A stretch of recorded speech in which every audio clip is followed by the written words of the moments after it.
guys, okay, so this summer we're going to do something a little bit different. We are going to do something called Take 5. And what it is 5 minutes after your workout, just for 5 minutes, you're going to work on something specific. So a few weeks ago, we had you guys fill out those forms that talked about areas that you want to improve on.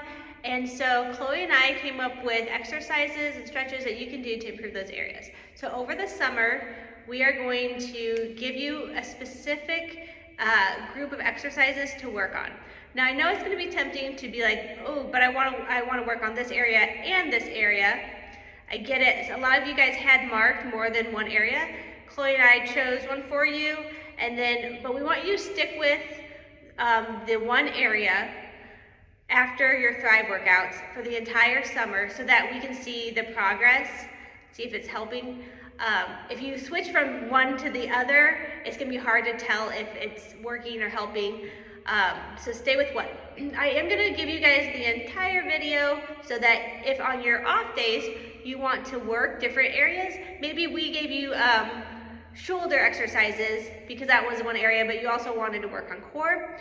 During your Thrive sessions, after your Thrive sessions for 5 minutes, you're going to work on that shoulder area, do the exercises we gave you 3 times a week after your Thrive. But on the off days, if you want to work your core, then you have access to those exercises. You can do that as well. All right, so let's go ahead and get started. And here are the exercises we have planned for you. Alright, so this next video is for those of you who are looking for core activation and just strengthening your core muscles. So the first one you're going to do are called dead bugs. So you're going to then lay on your back, keep that back flat on the wall, so have your core nice and tight. And you're going to then extend your right arm with your left leg, come back to center, and then do the opposite. You want to make sure your legs are at a 90-degree angle, and then your arms are also straight the entire time. And just keep that core nice and engaged and back flat. We don't want that back to arch. If you're having trouble activating both your arms and your legs, you can just do your arms and keep your legs at 90, or keep your arms at 90 and then just do your legs. The next one, you're going to stay on your back. It's going to be a posterior pelvic tilt. So this time you're just going to then keep your back flat on the wall or the ground, and you're just going to squeeze your hips from under you and kind of think about pushing your belly button to the ground and making your back flat. So your hips are kind of going like this. Good. And keeping those feet on the ground and then just squeezing under. Good. And then that last one we're going to do is a weighted crunch. So you're going to pick a slightly heavier weight, around 10 to 20 pounds, and you're just going to hold one weight over your head and then crunch up forward. Good. Activating that upper core. Breathing on the way out and then inhaling on the way in. You want to make sure those shoulder blades come off of the ground and then slowly lower. Perfect.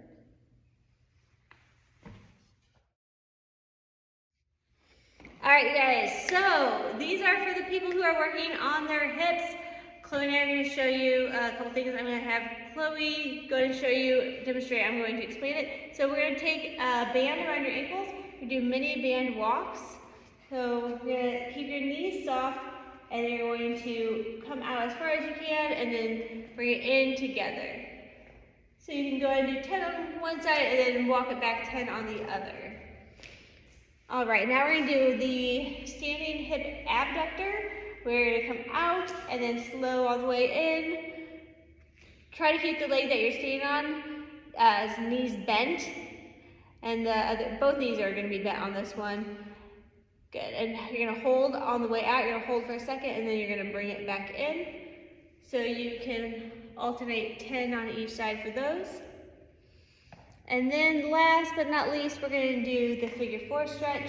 So you're going to find a box, take your ankle above the knee on the thigh. So not directly on the knee joint, but more on the thigh. And then keeping the back nice and tall, you're leaning forward, leading with the chest, not your head.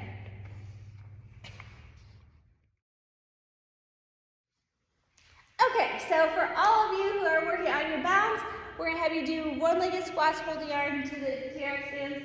Just make sure that you're not using your arms to pull yourself up. All the weight is gonna be on your legs.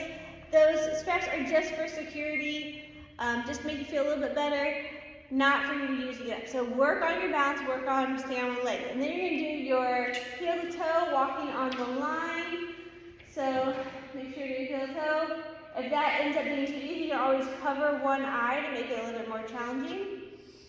And then last but not least, we're going to do calf raises. And you'll hold up 5 seconds. So lift your heels up, hold 5, 4, 3, 2, and come down, and then lift back up as high as you can go. 5, 4, 3, 2, 1. Now you're naturally going to try to distribute your weight over to your pinkies. Try to make your weight distribute throughout all of your toes, not just going out to your pinkies. All right, and that is going to help you with your balance. Okay, so this next one is for those who are looking for wrist mobility, if you're having some wrist pain. So the first one, we're gonna do wrists against the walls. So you're gonna have your wrist facing the wall, and you're just going to press your body weight into the wall until you feel a good stretch on the top of your hand. And you should feel a stretch that goes all the way down to your fingers and up to that forearm. Good. And hold for about 5 to 10 seconds, and then relax, and then go back into that stretch again. Good. Into the next one, you're gonna get down on your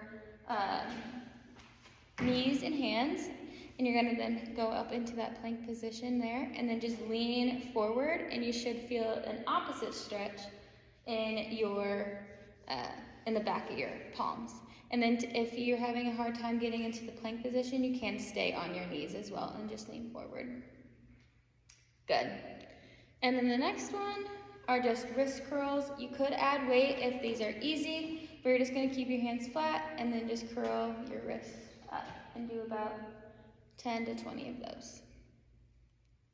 Perfect. All right, so for those of you working on your range of motion, we're gonna do the world's greatest stretch. So you're starting in that lunge position, and you're going to come up, open up the chest, try to draw a straight line from one arm to the next, and then come in, bring your elbow in towards the box. If that's too easy, you can go down to one box or lose the boxes altogether and use the floor as your target. Go ahead and do 5 on one side before switching to the other side. And then from there, we're going to move on to cat-cow. So you're gonna bring all fours, wrists under your shoulders, knees under your hips, grab your chin to your chest, round the back up, take your belly button into your spine, and then look up to the sky, lifting your tailbone towards the sky and tilting your head back. So go ahead and do that 5 different times. And then last but not least, we're gonna do the knee to the wall stretch to stretch out your ankles. So we're gonna go ahead and take your foot about 2 inches away from the floor, from the wall, and then try to bring your knee into the wall. All right, and that will help you increase your range of motion. All right, guys, the next one we're gonna do are for those who are working on their shoulders. So this first one is called external rotation. So you're gonna wanna pick a lighter weight, so around 1 to 5 pounds. And you're gonna have your arms at a 90, just like that, yep. And then you're going to just rotate outwards, yep, just like that. And you wanna make sure your elbows are glued to your sides. Don't wanna pick them up and have chicken wings. You want them side, and just rotate out as much as you can, and you should feel it back here. The next one you're gonna do is you're gonna not have any weight, and you're just going to have your arms down to the side, and you're just gonna squeeze your shoulder blades in the back and open up that chest. Good. Just make sure those shoulder blades kiss back there, and you keep your shoulders relaxed. Good. And then the third one, we're just going to do a stretch. You're gonna just lightly place your hand over your head, don't push down on your head, and then you're gonna have the opposite arm behind your back to feel that good stretch right through there. Awesome. Okay, so for those of people wanting to work on their lower back, we're going to start with the cat-cow. So we're gonna just have our wrist under your shoulders, knees under your hips, dropping your chin to your chest, rounding the back up, tucking your belly button into your spine. And then you're going to look up to the sky, bring your tailbone up to the sky. And then you're going to go ahead and back to the cat pose and push away the floor. Good. So do that, go ahead and do that 5 times. And then we're gonna switch to dead bug. This one you're gonna have your knees above your hips and your arms above your shoulders. Extend your right arm and your left leg, and then hold it for a second and come back to center. Remember to press your lower back down into the floor. So your lower back should be engaged with the floor the entire time. Do not lift your lower back from the floor. Also, make sure to keep the foot up. A lot of times we see the feet come down. We want to make sure that our feet are up and your legs are at a 90-degree angle. All right, and then the last one we have is going to be squeezing the block between your knees as you do a crunch. So you're going to keep the knees nice and tight on that block, and then you're going to squeeze. Remember, when you come up to do a crunch, keeping the chin away from the chest so your neck and head stays in line with your spine. And go nice and slow and controlled, lifting the shoulders up off of the floor, and making sure that you're supporting your head fully in your hands. We want to make sure we're not interlacing your fingers. Fingers stay apart, and you're cradling your head in your hands. Lower back should be staying pressed against the floor the entire time. Okay, so this next one is for those of you who are working on your knee stability. So the first one we're gonna do are mini band steps. So with this one, you wanna make sure your knees are soft and you're just stepping as wide as you can to the side. Good, just like that. And we'll do about 10 on each side. You should feel a good burn in the sides of your hips. And then the next one, we're gonna do foam rolling. So you're gonna foam roll the side of your hip, which is the IT band.